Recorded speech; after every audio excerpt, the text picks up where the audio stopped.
একুশে মে ফলতা বিধানসভার পুনর্নির্বাচন। আজ ফলতায় জনসভা রাজ্যের মুখ্যমন্ত্রীর। শুভেন্দু অধিকারীর সভা ঘিরে কঠোর নিরাপত্তা। 83 নম্বর বাসস্ট্যান্ডের পাশে ফুটবল গ্রাউন্ডে সভা।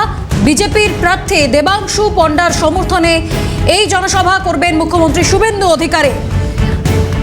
আরও একবার চলে যাব, আমাদের সঙ্গে টেলিফোন লাইনে রয়েছেন প্রতিনিধি অরিজিৎ।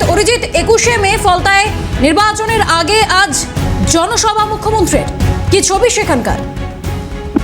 দেখো বৃষ্টি, সকাল থেকেই কিন্তু পুলিশ প্রশাসনের কঠোর নিরাপত্তা রয়েছে, কারণ রাজ্যের মুখ্যমন্ত্রী হিসাবে শুভেন্দু অধিকারী শপথ নেওয়ার পরেই কিন্তু তিনি আজকের আসছেন দক্ষিণ 24 পরগনার যে ফলতা বিধানসভার 21 তারিখে পুনর্নির্বাচন রয়েছে, তার যিনি বিজেপি প্রার্থী দেবাংশু পান্ডা, তার সমর্থনেই এই জনসভা বলে জানা যাচ্ছে। এবং ইতিমধ্যেই কিন্তু ফলতার যে 83 বাস স্ট্যান্ডের পাশে ফুটবল গ্রাউন্ড মাঠ রয়েছে, সেই মাঠ থেকে উঠেছে একেবারে গেরুয়া পতাকা, গেরুয়া বেষ্টনে।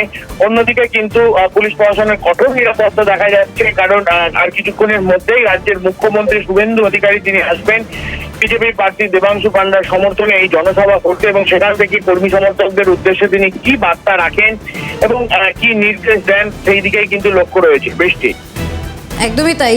নির্বাচনের আগে ঠিক কি নির্দেশ দেন, কি বলেন মুখ্যমন্ত্রী শুভেন্দু অধিকারী, সেদিকেই নজর। ধন্যবাদ অরিজিৎ। আমাদের সঙ্গে টেলিফোন লাইনে ছিলেন প্রতিনিধি অরিজিৎ মণ্ডল।